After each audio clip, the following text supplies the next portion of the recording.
Okay guys, we're here today for André Galvão, huge honor for me. Guys, André is probably like one of the most successful athletes in the history of Jiu-Jitsu, 6 times ADCC champion, 6 times IBJJF World Champion, 10 times Pan American champion. I think nobody has those records in Jiu-Jitsu, so it's amazing to be here. And guys, André today is gonna show us like his favorite concepts to pass the lapel guard.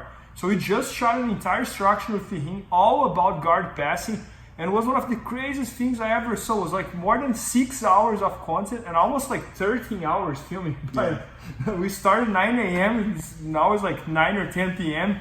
So it was just amazing to see how hard this guy works. I still have some energy.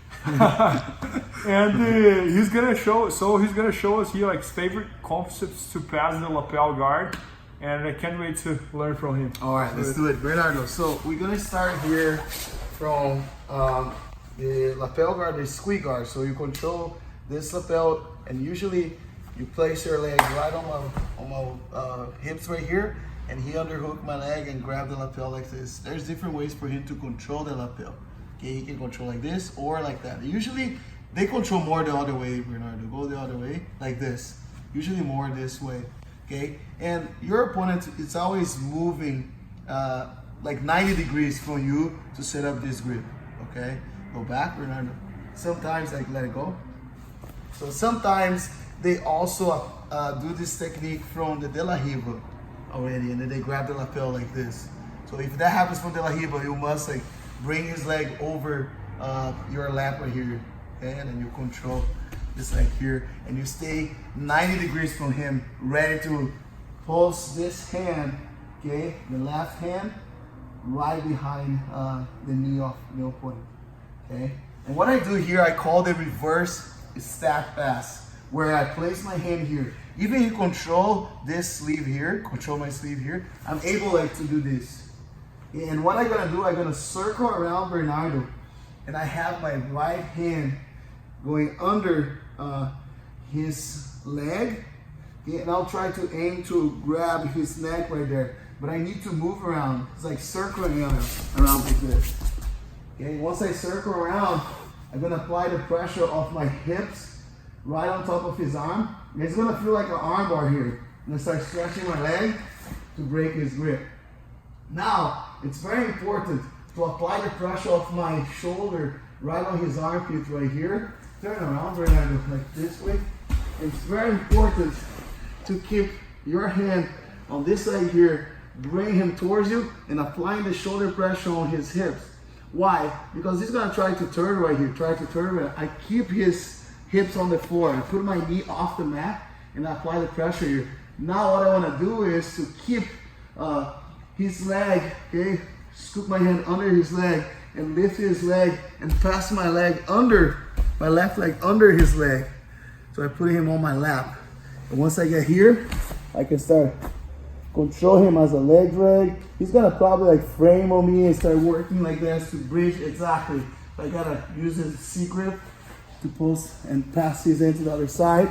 And now I start establishing the side control. So one more time. So he's gonna grab there, he go for the squeeze guard. Once he goes here, I start circling around. Okay, grabbing 4 fingers, okay, inside his collar here, applying the pressure, and now look, I can break his grip like this. Oh, if I feel his pressure or his hand is too strong on my lapel and it's hard for me to break the grip, I can go with my leg over his arm to break the grip, and now I start controlling his hips. And sometimes when I try to grab his head, it's gonna frame my biceps here, like this. I go 1, and then really quick, I go 2, underhook his arm, and I control with my thumb inside his collar. I like the thumb inside his collar because then I can curl as a hammer curl, which is stronger than this curl right here. Okay, 4 fingers inside sometimes doesn't work really well. But I like the thumb inside, so I pull pressure off my shoulder on his shoulder, put my cheek on his cheek, and now I trap him and I got the side control. Plus when I underhook him, it's really easy for me to make transitions to mount, okay, or to force my opponent to turn the back to me and start attacking from the back. One more time. So he's gonna apply the squeeze guard. I'm gonna move around. Notice that I post this leg on the floor. He's gonna try to not let me put his hips on the floor. Keep her hips off the mat, bring her like this. I'm gonna put my shoulder right here and I pull his leg towards me. Okay? Sometimes, turn around right now. Sometimes you can also, once you hear on this situation, you can also trap his triceps and biceps and move this way. And now you force your opponent to turtle. And once he's turtle, like you can have the crucifix position here. Okay, and then start attacking the crucifix, attacking his back, or the reverse omoplata. There's a lot of things you can do from here. Or simply go to his back or go to a nice clock choke. So, Andrea, like probably like if the instructional that we just did here, all about guard passing, like two and a half hours was all about like lapel passing, and you have answers for like every single lapel guard that someone tries to play against you. You have an answer right away. So how did you develop that? Because we see a lot of people playing the lapel game, we don't see many people passing the lapel game. So you were like little by little like studying the lapel game and figuring out ways to pass, or how was that? Yeah, I love to play on top, and nowadays people love to play the lapel, right? Especially the competitors, they like to hold. But I feel that the lapel is something that you can control your opponent, you can make him get stuck right there, but it's really hard for you to attack your opponent. And usually, like when you spend your time like playing a lot of lapel, it's hard for you to sweep your opponent, right? So you keep your back on the floor and you trap your own leg. You gotta find ways to scramble underneath of your opponent. So understanding that when I'm on top, I try to develop positions where I can move, but I still make my opponent having his back on the floor. Okay, and I'm a just guard passer. I love to pass the guard. I can play guard as well. Okay, but I love to pass the guard. And dealing with all this modern jiu-jitsu, you must to evolve. Just like I said before, you must to keep updating, and evolving jiu-jitsu. Otherwise, you're gonna stay behind. And like my students, they love to work with this technique, and I always have fun, like trying to figure out ways, brainstorm. Sometimes aside with some people, like with some of my students, he did a technique. I said, "Can you show me this? Can I just figure out a way to escape from this?" And I started evolving and develop like techniques from that situation. Yeah, it was really, really impressive to watch today, like how much you know about jiu-jitsu. We see the André Galvão competitor, and he always wins.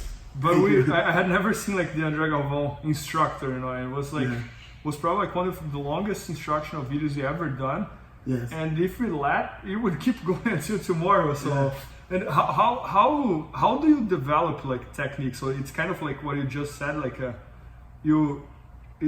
you see the new games coming in, and then you try to figure out ways to. Yeah, I feel that when you teach, you learn.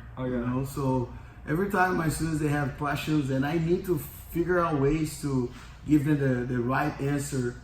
Not that if I don't know, if I don't have any answer, I try to like brainstorm, and I start like, can I feel the technique, do this here? What about doing this? What about doing that? And you also taught jiu-jitsu before, and that sometimes those questions that your students makes to you make you think a lot about how to break down the technique.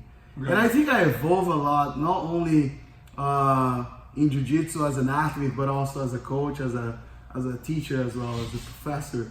And I remember like when I used to teach before, I used to like show the techniques really quick and like that, But nowadays I like to spend time showing the details, showing like where I put the pressure, And I think this is really important. And of course, right now my English is way better than before. So you can expose. So I can kind of like throw out everything that I know. So I'm really thankful for learning jiu-jitsu one day. I think it's a very special art. I really like this art. I like to teach, and I think this is why I can create or develop techniques from different scenarios, different situations, because I love what I do. I think the secret in life is you love what I do, and you know it comes to your heart, and then you just do your best. Guys, was very, very impressive to see his work ethic, and he was literally like from 9 a.m. to like 10 p.m. shooting the instructional like without stop for 1 second. So thanks so much, André. Appreciate it. So guys, we're gonna launch it soon at IBJJFanatics.com. All his guard passing system, which is amazing, and maybe by the time you're watching, it's already there. So make sure to check that out. Please help me out to grow my YouTube channel. Just click subscribe. And to watch more videos, just click under see more videos. I hope you enjoyed. BJJFanatics.com. Use the promo code YouTubeFaria to get 10% off any instructional video. Improve your jiu-jitsu faster.